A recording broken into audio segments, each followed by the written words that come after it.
Okay, here's pretty much the greatest prank calling idea in the history of everything.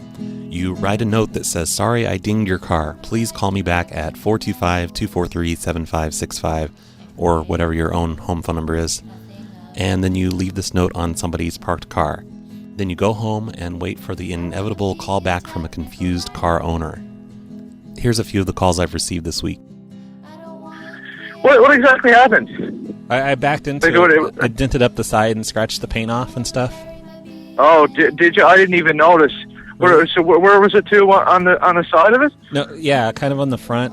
I had to get up under the engine and release the hood from inside, so I could get up and pull the dent out. I drilled a hole into it, and I used one of those dent puller things and pulled the dent out. And then I had patching material. And then I chipped off some extra paint to go color match your paint at the dealership. So it's a pretty good job. I don't think you can tell that I fixed it. But it's I think it's on the left side. Okay, okay. This is kind of blowing my mind that you did all this in the parking lot. Yeah. Because I didn't want you to have to deal with insurance and all that, and I'm uninsured anyway. You're not insured, you said? Right. Yeah. Okay, I'm gonna have to check it out and look into it. Okay. The window cracked. Just the window cracked just too. to see what was that? The window cracked too, and I use one of those windshield crack repair kits, and you can't even. I mean, it's there if you really look for it. I don't. This kind of doesn't make much sense to me that all this happened in the parking lot. Like you were. Yeah, I was backing up. I was trying to back up, and I don't know. I have poor depth perception. I just kind of hit the front, and I didn't hit it hard or anything, but it was hard enough to crack the windshield, and dent up the side, the front fender part. Okay. Well, I'm gonna have to. Okay. So on the front left side, the front fender. I don't know. Is that what it's called? Just the left side of the car, like kind of where the tire is. Yeah, that's the fender. Yeah. I had to reach up underneath with the coat hanger and release the hood. I don't know how you were able to release the hood without the alarm going off. Oh, I disabled that. What was that? I disabled that. You disabled my alarm? Just temporarily. I put it back. How did you disable my alarm? I don't want to get into all the technicalities of it, but really, when you think about it, it's not that hard. Hello, is this John? Yeah, how are you? Oh, pretty good. How are you doing today? I'm all right. That's great. It's good to hear. So what's going on with the car? Oh, well, I work here at Roy Gerbil's Automotive Services here in Orlando, and we just leave notes on cars like that for advertising purposes, and I wanted to offer you $10 off on your next oil change. And you just bring that note in and you get $10 off. Really? Yes. We also offer all kinds of services. We'll inspect your air conditioning and replace your air filter and check your battery. And you'll find that our prices are very competitive. So wait a minute now. You would put a silly thing like this on the car where you are saying you actually hit the car and think that people are going to want to use you as a business because of that? Of course. It gets your attention. It makes you call us. So once you call us, then we offer you $10 for an oil change. $10 off. So it's only $25.99. The first thing I would think is this is a really disreputable outfit. It's just the best they can do for advertising, that they're going to try to put some false come on a windshield.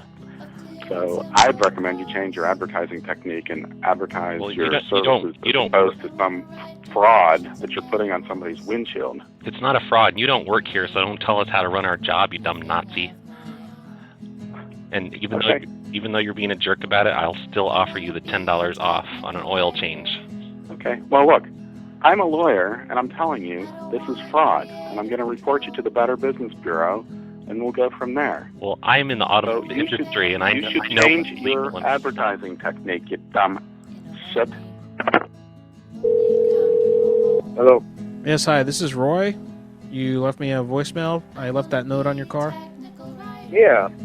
I'm sorry about the car. I dinged your car. I'm pretty sure the damage isn't that apparent. I actually went and fixed it as best as I could while you were inside. Where did you hit it at? Towards the back, around where the gas tank goes, you know? Okay. All right, so I got into an argument with my wife, and she was giving me a hard time because we bounced some checks.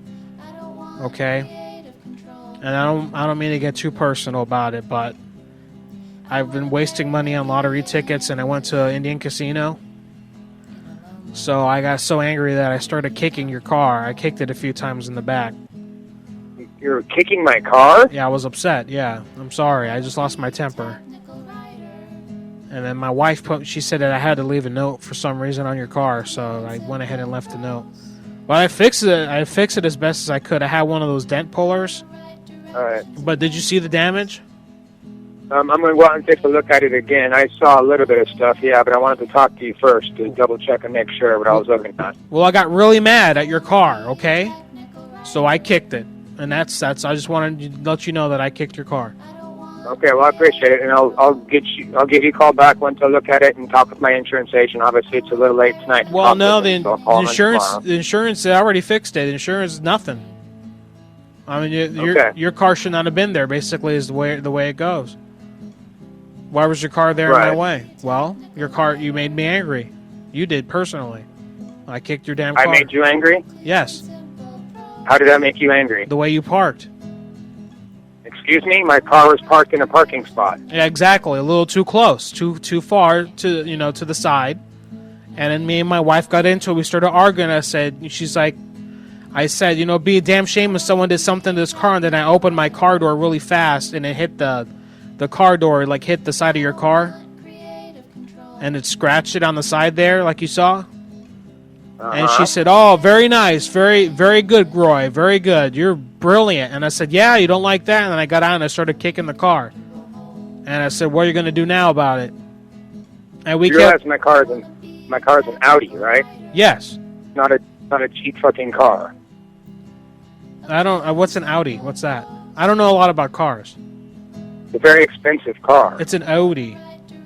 Those aren't expensive cars at all. No, they're not. It's not like a BMW. It's not like a BMW or. They're more expensive than a BMW and a Mercedes. I drive a Toyota Celica, so. Yeah, so you drive a piece of shit. I drive an Audi.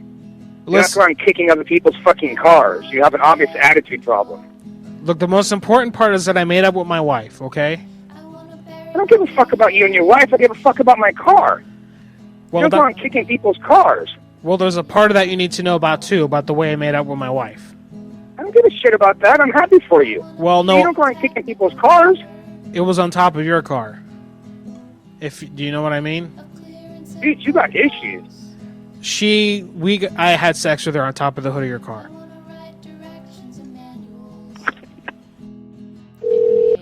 Hey, is this Mike? Yeah, speaking. Hey, this is Roy. I left a note on your car. Oh, yeah, hey, how's it going? Oh, pretty good. Yeah, I'm really sorry about that. I went ahead and fixed it myself. So I don't think you'll notice any problem on the truck, but I just felt I should leave a note anyway.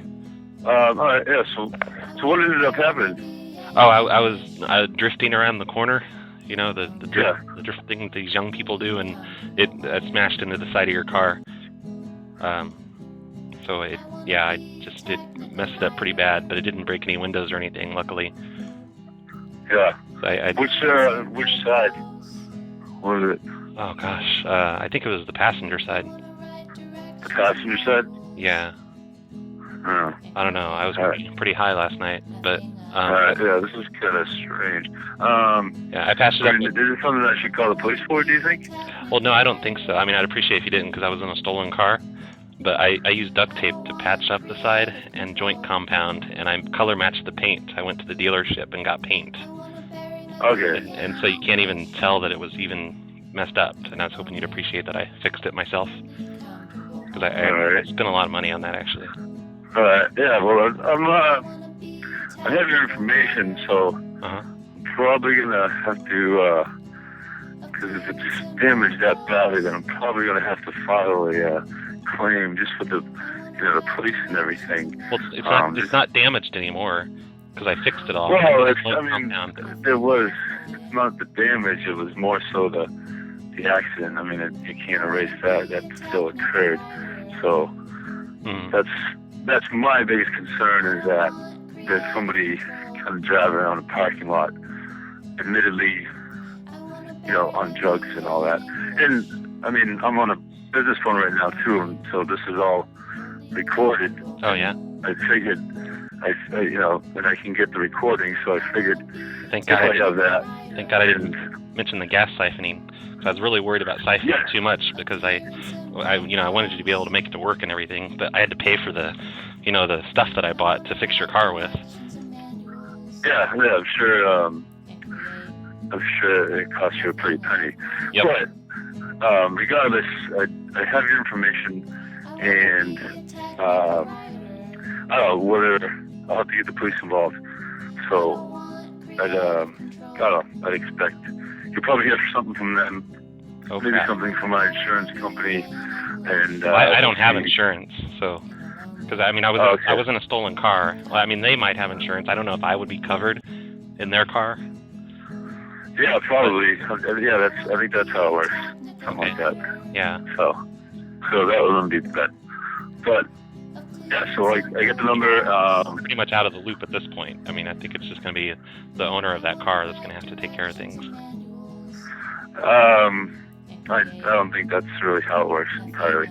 But I doubt you're a lawyer, but I'm just saying I don't think I'm going to have to do any more. I was nice enough to leave a note, and I think this is the end of it for me.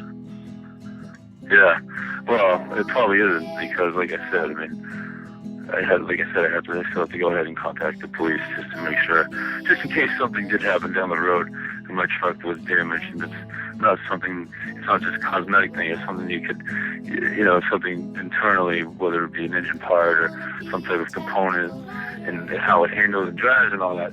I would feel, go through it the correct way. I really need to go shoot up right now. I gotta go. But You do. Okay, goodbye then, sir. All right, well, I'm nice going to day. call the police, all right? No, there's no reason to call the police. I'm not involved No, anymore. I think there is. I think there is. And that's all of the calls I've received so far from this prank. So YouTubers, I need your help. I want to take a ton of these types of calls. So right now, I want you to get out some paper and write a bunch of notes for me. And the note should say something along the lines of, I'm sorry I scraped up your car. Call me at 425-243-7565 and sign your name as Roy, since that's the coolest name in the universe. And then you just go out and leave those on car windows, and don't get caught, leaving them on car windows. I don't think it's illegal to leave a note on a car window, because, you didn't actually do any damage. But who knows? I'm not a lawyer. Anyway, you need to use the phone number 425-243-7565, and that's a phone number that forwards to my Skype. And if I keep getting calls from car owners, I will keep posting videos like this. So go do it. Also, listen, if you guys are into the kinds of prank calls that we do on this channel, then you should definitely be listening to my live phone show every Tuesday at 9 p.m. Pacific, 12 a.m. Eastern. It's at cactiradio.com, which is a 24/7 prank call station that has a live show about every other day. So go there right now and listen to it while you write dozens of notes to put on car windshields. And as long as I'm plugging things here, you need to add our various Facebook pages. Facebook.com/phonelosers has updates about all the crazy phone projects we're up to. Facebook.com/cactiradio will remind you when live prank call shows are about to start. And Facebook.com/prankphonecalls puts prank calls in your Facebook feed several times a week. Goodbye, everybody. Write those notes, and I will see you next time.